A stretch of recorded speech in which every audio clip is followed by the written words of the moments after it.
ñi ngi leen di nuyu di leen jaajëfal yéen ñi nga xam ne yéenay abonné chaîne bii di xalaat ñu ngi leen di dalalaat ci suñu nouvelle vidéo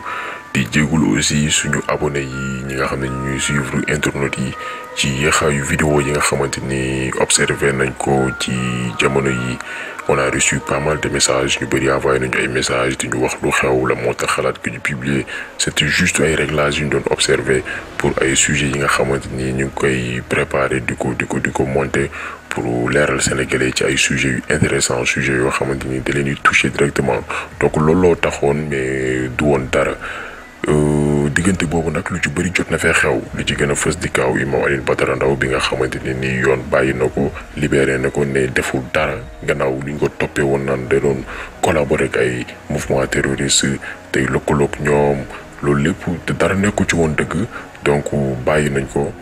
mu nekk loo xamante ni bettuñu ñun ñi nga xam ni depuis le début ñoo ci nekkoon di wax ñi nga xamante ni yàlla may na leen ñu mën a accéder ci médias yi di ci kaas ñun ñi nga xam ne yàlla may nañu aussi ñu mën di def ay vidéo ay di ñu déglu ñu def ci ay vidéo leeral nu mu demee je pense que loolu lépp jotoon nañ ko leeral ci benn vidéo ñi nga xam ne jotuñ ko woon suivre mën nañu xool vidéo bi ñu jagleel Imam Alioune Badara Ndao am ci ay firnde yu leer imam bi la moo tax ñu jàpp ko maanaam projet bi nga xam ne France moo ko teg ne day xeex terrorisme alors dara taxu ko jóg lu dul néewal doole l'islam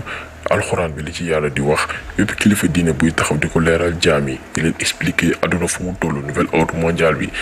doole yi nga xamante ni nii les puissances maçonniques am nañ ko pour noot àdduna ñi nga xam ne dañuy taxaw di ko leeral ci bopp askan wi ñu koy comprendre ñu jàppale néewu leen doole tëj leen benn boobu di benn pàcc beneen pàcc bi mooy bénéficier wu financement yi nga xamante ni ça s'élève à des milliards yoo xamante ni nguur gi mën na ko bénéficier tax ñu jël imam bi tuumaal ko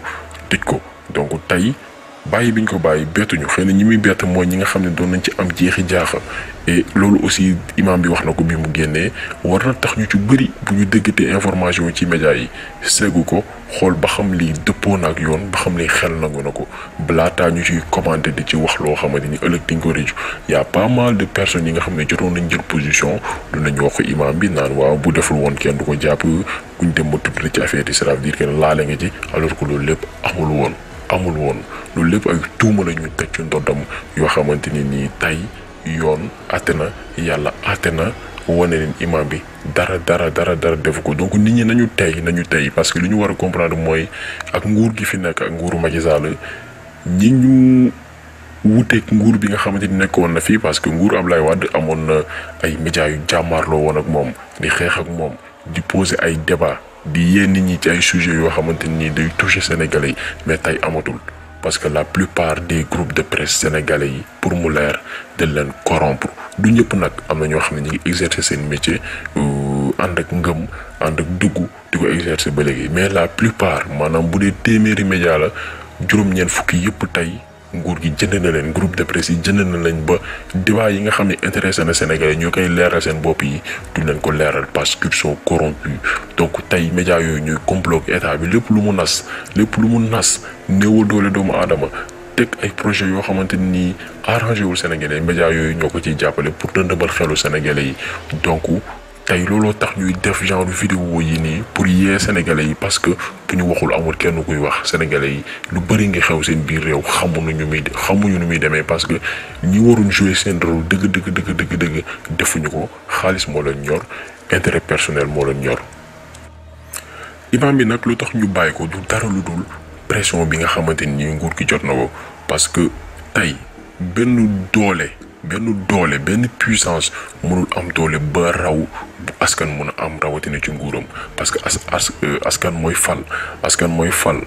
mooy folli donc tey askan boobu bu taxawee tey jàmmarloo ci benn cause nguur mënulu ko dara dëgg la nguur am na doole moo am ay moyens mooy financé mais askan bi nga xam ne moo ko fi teg bu taxawee am dugg ak pas-pas nguur mënulu ko dara te cas bi sénégalais yi dañ ci wane seen bopp parce que nguur gi dañ yaakaaroon ni buñ ko defee kenn du wax mais biñ ko defee am na ay mouvement yu jug am na ay chefs religieux yu jug wax ci am na ay waaraatekat yu jug wax ci ñi nga xam ne ñu ngi ci domaine internet bi ñu ci mën seen kéemtalaay kàttan def nañ ko ci pour éveiller les consciences ñu xamal Sénégalais leeral leen ak ay preuves nan la demee ak lu tax looloo tax nguur gi xam nga ni bu continuer ci mbir mi de Sénégalais yi dinañ dem ba fipp dootuñ ko nangu looloo tax ñu dellu ginnaaw ci kaw yi parce que xam nañ ne askan wi yeewu nañ comprendre nañ lan moo tax ñu téye imam bi lan moo tax ñu tëj ko ci kaso bi loolu lépp sénégalais leer na seen bopp looloo tax ñu dellu ginnaaw reculer parce que à force ñu koy téye ci kaso bi di ko fa bàyyi pression bi di gën a monter nit ñi di gën a am conscience su imam bi lan moo tax ñu téye ko fi te boobaa révolte mun na am. looloo tax ñu dellu ginnaaw ci cas boobu noonu dëgg la am na ñu ci condamné mais imam bi nga xamante ni moom moo ci gënoon fës parce que ku wax imam tey wax koo xamante ni mooy représentant wu yonent ci kaw suuf imam li muy représenté ci l'islam dafa rëy donc imam bi tey bàyyi biñ ko bàyyi bettuñu comme niñ ko waxee au début donc yoon la ñu bàyyi ko di ko gërëm aussi parce que imam bi ku xool bu mu génnee discours bu mu tenir nga xam ne kii responsable la ku xool discours bu mu tenir nga xam ne kii mbubboo na gàlloo na li nga xamante ni nii mooy héritage yonent bi sallallahu alayhi wa sallam parce que bi mu génnee saagawul waxul wax bu ñaaw xarabul kenn xasul kenn dafa génn santaat yàlla ñaaxaat askan wi mu nekk position boo xamante ni mooy position wu kilifa diine dëgg la taxawee wane ni moom